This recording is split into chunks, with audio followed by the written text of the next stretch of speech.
Greetings all, it's Blue Knight, and welcome back to Persona 3 FES.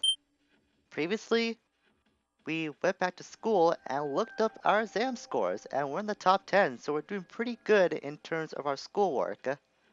We also got to hang out with Kenji again for longer this time, and we learned he's got some serious life plans lined up, as said he wants to marry his teacher slash girlfriend, Amiri. So he's getting really headstrong in their relationship. I hope he knows what he's doing. Today we're gonna explore the Yabbashah block even further now that we have Ikis in the party. And as we can see, I did bring Ikis along with Yukari and Mitsuru. I've got a really good feeling with this group, hence why I picked them. Also, of course, I want to show what Ikis can bring, and we'll begin to see that very soon with this shadow. I am equipped with a special function. It is called Orgia Mode. Would you like more information on it? Yes, I would, Ikis. Please take it away. In this mode, my limiter is temporarily disabled. Thus, my offensive capability increases significantly. However, since my inhibition logic is disabled as well, I am entirely autonomous during that time. Furthermore, once Orgia Mode has been activated, it cannot be cancelled until I overheat. Then, a cooldown period is required before I can resume normal operation. Orgia Mode only lasts for a short while, so timing is crucial. That concludes the tutorial. Would you like me to repeat it? No, thank you, Ikis. I did get the gist of what Orgia Mode is. The command to activate Orgia Mode can be accessed via Tactics. So like Ikis says, if we go to Tactics and select her, then she'll have this unique skill called Orgia Mode. Disables limiters for enhanced effectiveness. Basically, Orgia Mode will double her attack power for 3 turns, but she'll need to cool down for 3 turns after she overheats. And like she said, she will be completely autonomous when she is in Orgia Mode. So this could be a very good thing to keep in mind in your bind. But be sure to also keep in mind that she'll need time to cool off after Orgia Mode surpasses. What an easy win! And on the notes of Ikis herself, we'll go into what she can do in battle. As we saw, she has a piercing type weapon as her melee attack. She can use guns as she is a robot. She will select Ikis to bring up her stat screen. So Ikis can use guns as she is a robot, but she's got her own specific equipment. So this is actually armor. This is, I guess, like leggings or some sort of legging equipment. Basically, her equipment is completely different from everyone else in the party. And she can use piercing weapons, like I stated before. But her equipment, for what I remember, can be really expensive, so that's going to be another investment we'll have to make going forward now that we have Ikis in the party. And furthermore, actually I should bring up the stats screen again. Ikis is a Persona Palladian, is mainly melee based, so Ikis all around is a melee type fighter. She's basically a bruiser more or less, but she will learn some support skills over time. But from what I remember, her support skills that she can learn can take quite a while to actually acquire. And there's Palladian in action with Swift Strike, so if you're able to grind Ikis up enough, then she can actually be a formidable partner to have in the party. in my experience, I really don't go for like bruiser type players in general. I really just stick to anyone that can use any source of magic, but Isis is actually pretty good once you get to level her up and acquire some of her later skills. So you could bet we'll be using Isis quite a bit going forward in Tartarus. Not to mention she's the only one that has Orgia Mode, which is unique to her. So that could be a huge advantage for us if we're going up against a very tough enemy. Especially it can be useful in bosses. So while we're proceeding up Tartarus, we could talk about Aegis' persona a little bit, Palladian, or otherwise known as Palladium. In Greek and Roman mythology, Palladian is actually an image of protection, or rather a safeguard. Palladium was actually a wooden statue of Pallas Athena, Thalcidius, and Diomedes. I'm pretty sure I butchered that. But these two stole that statue from the citadel of Troy and later took it to the site of Rome. So that's the backstory of Palladian. So I guess this persona of Palladian not really have one of the better backstories from what I found, but it's still kind of interesting if you're into like Greek and or Roman mythology. I totally forgot about this since we have Fuuka in the support role, but we can request specific background music to be played during our time in Tartarus. We have 4 tracks to select from, and I actually want to use one of these tracks to play since it will kind of set the mood for what I want to talk about for a little while. Yeah, that's the one. So we're gonna let this play out for a little while during the time that I speak about the Yakushima trip, because I really never got a chance to talk about it itself, since there was like a lot of cutscenes going on. So now I think will be the perfect time to actually talk about it from my point of view. The Yakushima trip was one of the major highlights on my first playthrough of this game, and more so, it was for one reason. It was the conversation we had with Yukari on the beach after we learned about who her father was and what role he played in that experiment that went wrong.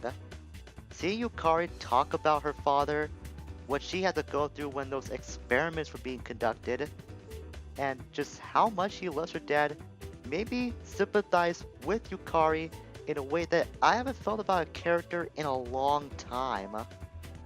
And for a while, she was the major driving force I had pursuing those full moon shadows.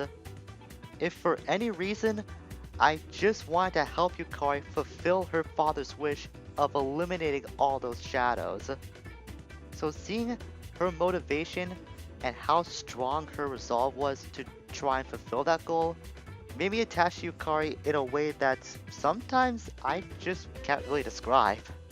I always feel that there's this one character, or at least these few characters in fictional media that you grow so attached to the point where it's kind of hard to describe why you resonate with that character so much that you just can't help but admire them. That's how I feel with Yukari. That's the reason why she's one of my favorite characters in Persona 3. And the more I think about it, that scene with her on the beach is one of my favorites in this game because of how much of an impact it left on me and how much it continues to resonate with me to this day. If there was an event I always look forward to while playing this game, it's the trip. Mostly just to see that conversation again so it can remind me how much I was beginning to love these characters, as well as how invested I was in this story going forward. Wow! You're all so powerful!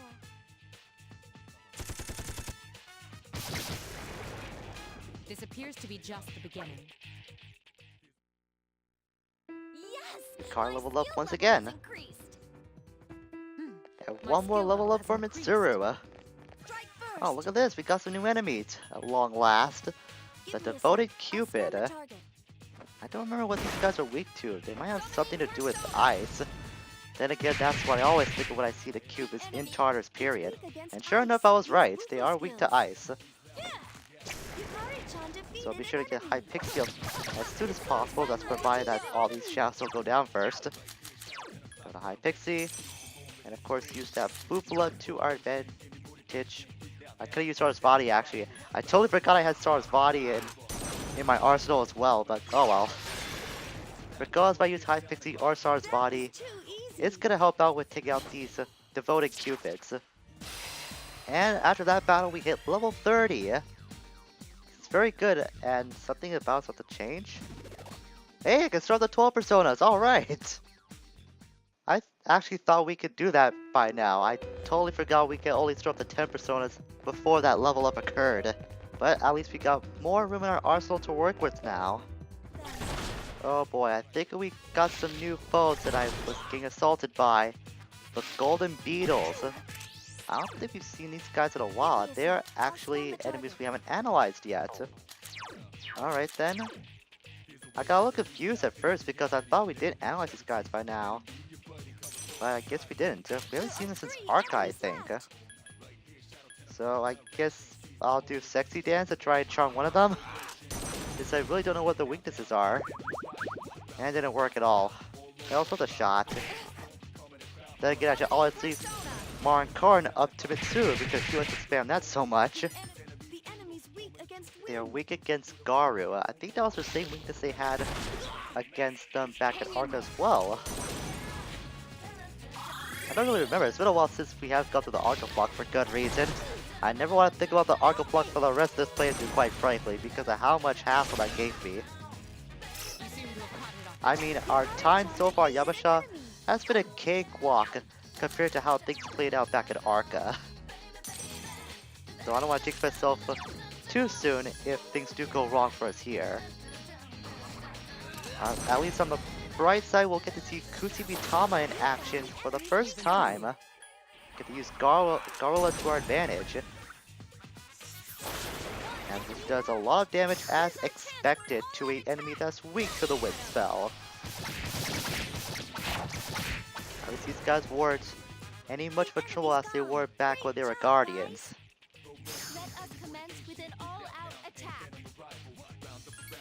And there's Aegis with her battle card for the all-out attack after taking down these enemies. At least she's focused in terms of battling as she is just general. But then again, she is still a robot, so that's kind of to be expected by her attitude.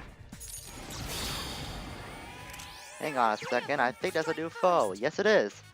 Ardent Dancer. You might have something related to Bufala, I think. I know for a fact that the Cupids are.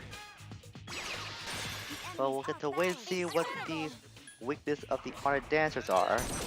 At least I'll get to use Star's Body more. So I really want to get that Ice Boost combined with that Bufala because that will do wonders for us going forward. Aegis with her spread shot again. The weak to darkness. I had a feeling they were not going to be weak to any of the elements for some reason. Glad I was able to trust my instincts. But at least I'll get some experience with Star's Body provided that nothing goes belly up for us first. Ooh, that double fang's kinda hurt me, but I was able to take it out. Hang on, these new enemies again? Yeah, Jupiter Eagles. Now we're just encountering all kinds of new foes here. I wonder what these Eagles are weak to. They might have some affiliation with Wind, I think? Well, we'll find out with that guy. Ah, Zayo, alright. I should really pay attention to the skills that these shadows have too, because all I keep focusing on is the weaknesses. I feel like sometimes that's the thing that always comes back to bite me in the butt. Garla, alright, you got major wind spells, so that I have to worry about. At least we're gonna put Takumi Kazuchi's Yoga in action. Fatal Strike indeed, I guess. This guy will not live to see another day. Got it. Ah, it's on the 85th floor. Okay, good to know, Fuuka. And we're not that far from it separating us and the next Guardian. On the 85th floor, we finally reached the next Guardian. There's only one really powerful shadow in the middle. Before we do take on that, of course, we'll head back down and make the necessary preparations to go after this shadow. You know, I actually didn't have that much difficulty going through this next section of Yabbashah, and I don't think we really got enough to go on in this video yet, so I think we'll squeeze in the boss battle too. Now it's just a matter of who to bring to the fight. I'm bringing Akihiko, Mitsuru, and Junpei for this battle, and it's gonna be against this guy, or should I say this tower. It's a lot different than all the towers we've faced so far. Be careful. This Heirophant is quite powerful. It's of the Heirophant Arcana. Thanks for letting me know, Fuuka. So this guy is the Fanatic Tower, level 34.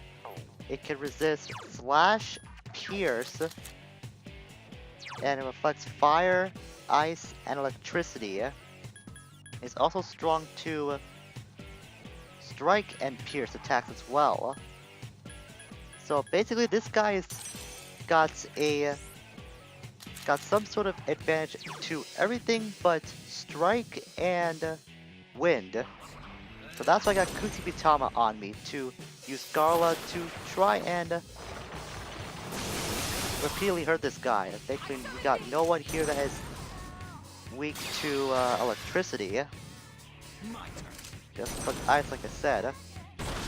So the main thing here is to try and use strike and wind attacks in order to take this guy down. And I guess we could use Kill Rush as well, because why not? So I think for this battle, since Mitsuru is not going to be that much of an asset, considering that she's mainly an ice user, I think I might get her onto heal and support.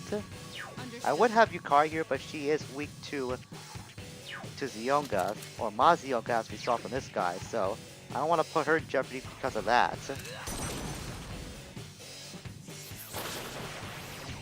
Even though he does resist Slash and Pierce, I guess we can use that as well, but it won't do as much damage as a normal Slash or Pierce attack would work.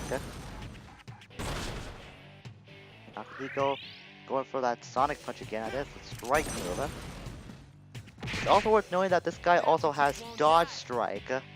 So even Aki wants to move close or use a Persona-based strike attack, that's going to be something we'll have to look out for as well. And on that note, I'll send him on to conserve SP. And Junpei can just do whatever he wants, since he is mainly a... you know what? I think I'll send Junpei onto conserve SP as well, since he is going to be most reliant on using physical attacks. Why not just make him be dead set on that 100%? Oh my god, Mitsuru. Good thing she's got Diorama, so she could instantly heal herself almost to full. Naki put a strike attack to use. So this is going really well so far. You almost got this guy down to half health. I think I'll keep going on the plan and use Garla myself. This guy we saw has Zionga and Mazionga, but we just saw it also has Poison Mist. I believe it also has Poison Boost, so that's gonna make the chance of us getting poisoned even greater. And look at you, Akihiko! Getting a crit out of that last attack. Very nice. We'll be able to weaken this guy down with the AOA. Weaken him down a tad, but not more than I wanted it to. But look at this, Junpei following in Akihiko's footsteps with a crit of his own. This is fantastic right now. Opens us up to another all-out attack, and that will weaken his HP down a lot more than I thought it would. I actually didn't think we'd be at this spot in the fight. No, it's not over yet, so I don't want to get too cocky about this. Let's go with the Mind Charge. Uh-oh. That's not good. He's got Mind Charge. So the next magic attack he does, which is gonna be an electric attack of some sort, it's gonna be twice as hurtful as normal. This guy also has a leg break, which is the same thing that we see like fire and ice break, but it's the same, but it just nullifies electric resistance. So now that I got that coming, I think just for this turn, I'll switch over to Takumi Gazuchi. Yeah, I'll do that, so I'll be nullified of that electricity attack. Aki will be fine since he's resistant to electricity. Junpei was able to barely hang on as well as Mitsuru. My goodness. Alright, I think I should probably heal somebody in the meantime. Or not. Everyone's just looking out for each other. I was gonna heal Mitsuru, but Junpei and Aki had that covered for me. Good job, guys. So I'll switch back to Kusumitama and keep using Garla on this Fanatic tower. Excellent. He's got down to very little health. He's gonna use a Mind Charge again. Most likely he's gonna use a Mausoleum to attack once again. Knocked with the Sonic Punch. I think it'll be too much to ask for another crit at this point, considering how things are going. So I'll switch back to Takumi Kazuchi just to be safe. I'll go for a normal strike attack. Surprised dodge strike hasn't come into effect yet. Oh man, Mitsuru and Junpei are just barely hanging on. But that's good, they're still in this fight, that's all that matters. Alright Junpei, what are you gonna do? Yeah, I thought you were gonna heal yourself. Okay, now I'll switch back to Kusumitama again, and continue to use Garula. And this fight should be as good as ours in this turn. Just down to a silver health left. I hate when that happens. I forgot she was still poisoned about this fight, but I'm not really concerned about her poison status. Because Akihiko took it out with his bare blade fists. I'll say bare hands, but that's not really what's going on. In any case, we got 3 magic mirrors out of that fight as well. That was a lot less stressful than I thought it would be. I have had some trouble with this guy in the past, but I didn't think it would be that simple, at least for this run. So I'm really surprised about that. Considering this guy was a 1 strong shadow, I suspect that the next blockade might be near. I'm not too sure about that. I think I'll make a quick venture up to see if that is the case. If not, then I'll just cut it out. Well, would you look at this? We finally hit a dead end. I thought there was a lot more to this section than we have. I guess it would make sense since the deadline for the old document is coming near, so I guess I should have expected this, but I really thought we had a lot more of Yabbashah to go through. Now that I think about it, looking at the color scheme of Yabbashah, it kind of looks like a more constructed double block, which really isn't that impressive to begin with in terms of its color, but that's what I'm thinking of when I'm seeing Yabbashah right now. But at least we got the next old document. Very nice. So we'll head to Elizabeth and turn in these requests. Alright, Elizabeth. What do you have for us this time? Yes, I do. I see you brought 1 bronze medal as I requested. I'm pretty sure I did catch that on recording when I was talking about my feelings about the Yakushima trip. The Supreme Hand is a rare foe indeed. Congratulations on tracking 1 down and defeating it. Well, this proves you are getting stronger. I'm glad to see that. And our reward is a steel pipe. Use that for either myself or for Mitsuru. Alright, I got the homunculus. I think I got that at a chest somewhere off screen. Or maybe I got that from the antique shop, I just don't remember. Okay, an antique created by man.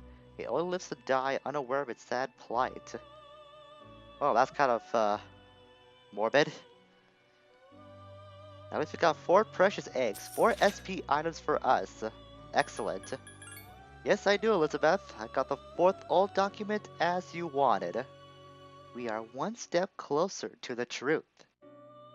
You know, it seems like people write about both good and bad experiences in their diaries, doesn't it? Have you ever thought about that? A journal is a very sacred thing, I like to imagine, so that's probably why people like to write down good and bad things. I was looking at my arsenal to see what we can fuse just out of curiosity, and I found this. By fusing Legion and Ortherus, we'll get Sati of the Magician Arcana, and considering we're rank 7 of the Magician Social Link, we should be able to get a couple of unique skills, a couple of helpful skills from Sati. Might consider using this if it's good enough. Though considering we got Huapo, that's gonna be kinda tough to beat.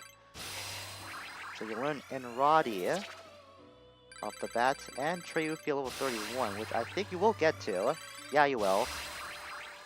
So Treyufi, I believe that helps us escape battles guaranteed. Ooh, you can learn Diorama.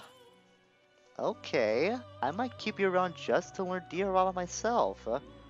I mean, we could all rely on our healers for so long, and other people for so long before we have to use that skill ourselves. I would like to use that. Now, this is a fusion I've been planning it for a while. By fusing Fortuna, Naga, and Pyrojack, we can get Queen Mob of the Lover's Arcana. We have yet to establish this social link, but that's not what matters to me. I'm really gonna use this persona as a means to an end for another fusion I want to do down the line. Looks very stripy and colorful too, I'll say that. I really don't see Queen Mob that much in my playthroughs, so it's a rare sight for me to actually get a good look on its appearance. I was totally not planning to fuse this thing because I thought I couldn't fuse it for a little while. But by combining our newly fused Queen Mob with power, yeah, I somehow still had this thing. But combine these two, we can fuse Omid Sunu of the Cherry Arcana. This is a persona of a fusion request that Elizabeth has in stock. I actually thought I had to wait till level 33 to fuse this thing, but we could actually do it at level 30. But let's see if we're going to be able to at least get this thing to level 33, because that's the requirement needed to fulfill that fusion request. I'm pretty sure we'll be able to get to it, considering we're at level 8 of the Cherry Arcana Social Link. So it's gonna happen to Dia. Yeah, sure, why not? I don't think I've shown this yet, but you randomly have the option to change a skill whenever you have the choice to do so. It will randomly change to something else. In this case, Dia changed to Swift Strike. I don't really use Omid Sunu too much, so that's really no skin off my nose. Now we were able to get to level 33, and it can also learn Counter. This would be a really good physical persona, come to think of it. Though that's not hard to imagine considering the look of this thing. But what to give up? All these skills are kind of good actually. I don't want to give up any of these things, but Counter can work out pretty well if I ever wanted to use this. Yeah, why not? We'll give up Swift Strike. I know we just got this thing from Dia, but Kill Rush is kind of better since it's a medium strike attack. And so it's gonna happen to Kill Rush. Yeah, I want to keep that. I can also learn Null Rage. But that's not really what's important to me. We can actually turn this in for the request now, which is what I was not expecting to do. Yes, I have Elizabeth, one that I was not expecting to complete. Oh, Mitsuru, indeed at a high enough level. It's an impressive persona. You have done well. I have an interesting reward for you. With it, you will be able to create Nata Taishi. If you're strong enough to control this persona, then please give it a try, as always. I remember Nata Taishi I used quite a bit for other fusions, but I've never really seen it used in battle before. But at least we got the item to be able to fuse that persona if we ever need to do it, which I do plan to do in the future.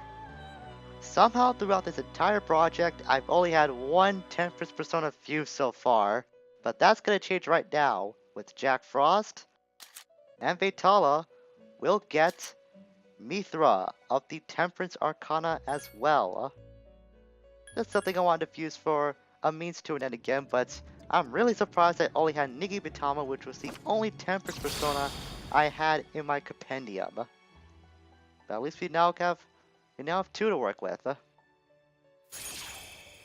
see, what kind of levels will you get?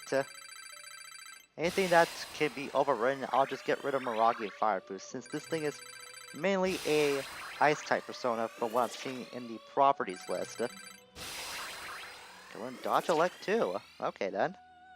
I'll get rid of Fire Boost for that. Actually, I'll carry over another skill though. Yeah, I thought so. Not like I'll use this thing anyways, aside from fusing like I said before. We've got another fusion, and it's one that I didn't think I'd be getting to yet. But by fusing Narcissus and Sati, we can get King Frost of the Emperor Arcana. We did get the item to fuse this thing some time ago, but now we have the personas and the level necessary in order to finally fuse it. And look how gigantic it is, wow. I'm King Frost, nice to meet ya, hee-ho. It's kind of what I assume it would sound like. Though I could be wrong, it could sound very regal and very posh for all I know. Of course, King Frost will get a massive amount of experience from the Emperor social link. Dodge fire? No. I don't want to get rid of that, obviously. I don't really see myself using this thing at all. Just have Ice Break, but I never really used the break spells at any point in my adventures. You know, I thought this would be a short episode, but with all these fusions going on, I don't think that's gonna happen.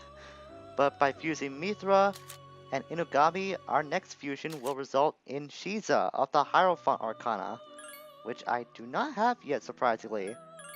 Come to think of it, there's a lot of Arcanas that are really lacking in the Persona Compendium the more I keep looking at that compendium. And now we got this thing. Show me your strength. Very loud and boisterous, I'd say. Not gonna use this thing at all because it wouldn't be that useful at this point. Merely for fusing, of course. But I think it would have been kind of useful as an early game persona, you never know. And learn Ice Boost as well. Man, it's getting a lot of experience from this Hierophant social link. Then again, we are almost able to complete that social link, so I shouldn't be surprised about that. And that's everything we'll take care of in Tartarus for today. And for once, I'm gonna forego the grinding because I'm actually at a strong enough level to take on what's coming up in the full moon that's approaching in a couple weeks. So that's gonna save a lot of time on my part. With that being said, next time, we're gonna exit the dark hour and return back to our normal lives. Not just for school, because summer is right around the corner. You know what that means? The summer break will officially start. So who really knows what's gonna happen now? One thing's for sure, Tartarus will still be a priority. Until we meet again, farewell for now.